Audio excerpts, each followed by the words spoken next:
got the eggs and the tomatoes?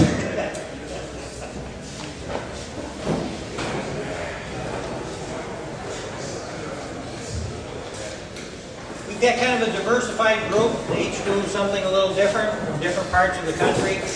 Every place I talked to in the United States, except North Dakota where they had a flood, had a drought problem. Everybody experienced a very somewhat irritating summer. I mean, very challenging summer. A lot of problems. Can you hear that? Okay.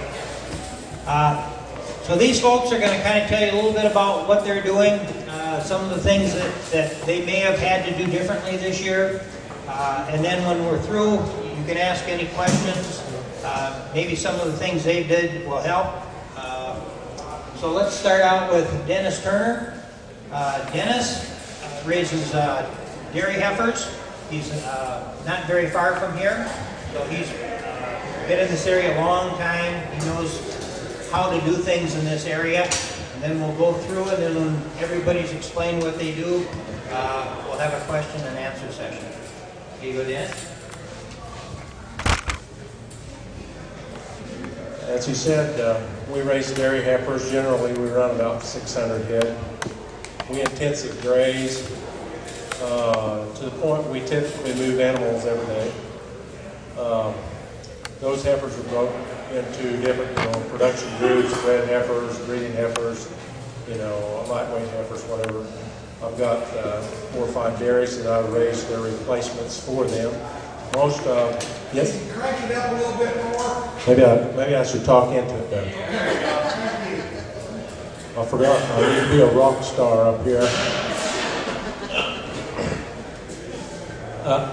Okay, so where should I start? We raise about 600 dairy heifers, intensive graze, moving them daily. Right now we've got about 6 different groups, blocks that we graze. We use quite a bit of poly wire, quite a bit of tensile wire. It's a Cali system. We do feed a little bit of grain, 2 to 4 pounds a day. That carries any supplementation that we use on those dairy heifers. We use remnants in that feed. We also AI breed everything, so we're really keen on the reproductive side. And typically we're breeding year round. So even in the hot summer, we tend to have some heifers we're breeding, so things have to be right for us to have any success. This year was challenging, to say the least, because of the excessive temperatures we had here. But we did get some pregnant as well. So our forage base, we got about 300 grazable acres. I'd say 40% of that is fescue, Kentucky 31 endophyte fescue. We have quite a bit of annual ryegrass, crabgrass rotation that we use. We've got some novel endophyte type fescues like the Max Q, or we're getting ready to plant some Baroptoma novel endophyte fescue. As soon as the seed gets here, it's supposed to be here today. We got some brome that we use as well. I don't know. That's mostly what we use on a forage base. And, of course, the crabgrass and ryegrass combination, one plays out about that time the other one takes off. That crabgrass is a Red River crabgrass out of Oklahoma that we planted. So we graze, strip graze and intensive graze those all summer long. This year we had 2 inches of rain from June 1 to August 1, and then we got 7 inches of rain. So we grew a lot of grass in 2 weeks, and then we got dry again, and now we picked up another 3 inches. So we're pretty happy at our place because things are growing quite well, and it'll take us, into the fall. We do feed quite a bit of hay because I can't grow enough grass with that many animals. 600 head, roughly at an 800-pound body weight So we will feed hay for 3 to 4 months out of the year. All right.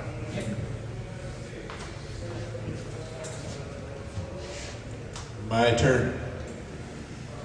I've done a lot of different things, and it's because of my redneck cowboy Alberta attitude that I'm willing to try some different things.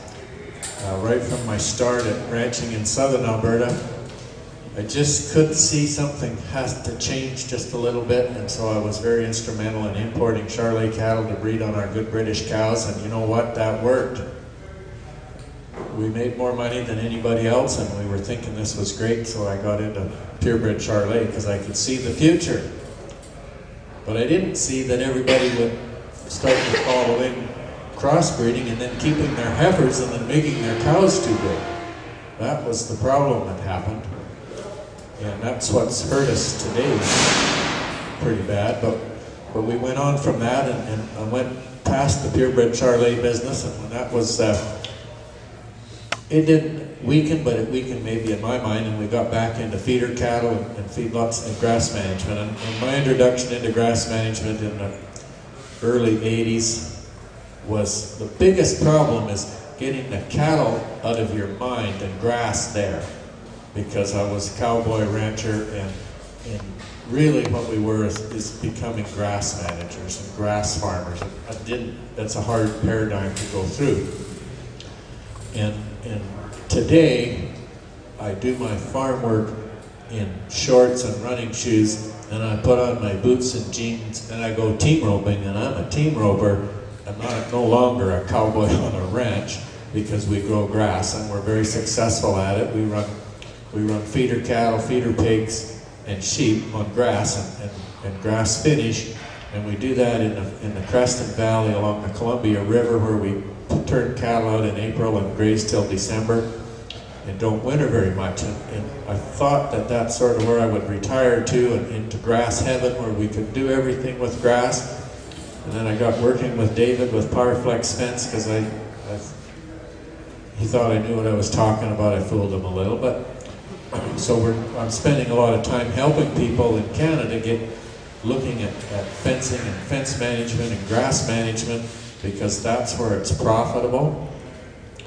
And we're excited about our pork production on grass. I can't believe how easy it is to raise pigs. And 10 or 15 years ago, you hadn't had a pig on my place because I was still in this cattle frame. But we're producing products that people like. They want to know where your food comes from, and pigs do well, and they grow well out on grass, and they're healthy. You don't have to fuss with them. The same with lamb, and the same with beef. And I have had a good opportunity to talk to some people here today that are doing the same thing. And you know what? It's everything you want it to be, it will be. If it's not what you think it will be, it won't be, I guarantee that. But if you want to make something happen, it will. And grass management and management-intensive grazing is where it's at. And every tool you use, whether it's daily moves, poly wire, mob grazing, they're all tools to sustainable ranching. And I have to emphasize that was one of my biggest changes to get over. We analyze our feed process every year. We manage what we have for grass and figure out how many animal units or livestock we can put on it. We no longer say, I've got 200 cows that I've got to figure out how to keep on this land. We make sure that our carrying capacity, the cattle and the animals that we put on, are managed for the grass that we have. We've been cautious. Where I live right now, this is going to be 4 years. We've been very cautious with our numbers so that we learn what the land is like, what the carrying capacity is going to be, and we're really confident of what we're doing today, and we can grow pasture pork, pasture beef, and lamb. And so that's sort of been my learning curve, and I want to say that I made all kinds of mistakes going through there. I built my first electric fences, looked like a barbed wire fence with 4 wires and posts close together. Whoa, that was exciting because nothing went through it, but it probably wouldn't have gone through it if there was electricity in it. Now our posts are 60 to 70 feet apart and 1 wire, and nothing still goes through it. And the pigs are 1 wire, it's just 6 inches off the ground. So there's a lot of things that you do and you learn, and I certainly would recommend people going out and starting management changes with mob grazing. I would start with putting in 1 or 2 extra fences and get your feet wet and get accustomed to it, because it's all tools and you have to learn how to use those tools before they're successful. And that's sort of my words of wisdom, and we'll entertain questions in a little bit. Introduce yourself, Ray. Okay, I'm Raymond Cooper. We have a farm in Middle Tennessee, just about in the middle of the state.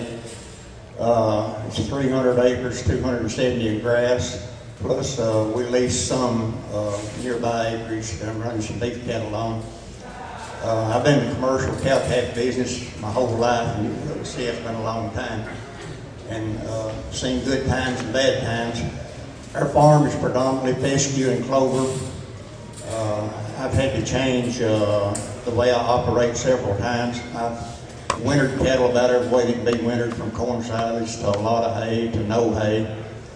The last 3 or 4 years I've been working with a group in Tennessee called Tennessee Grazing Coalition, and before I knew what happened I was chairman of it, but I've got to meet with a lot of cattlemen across the state and adjoining states. I've enjoyed it a lot.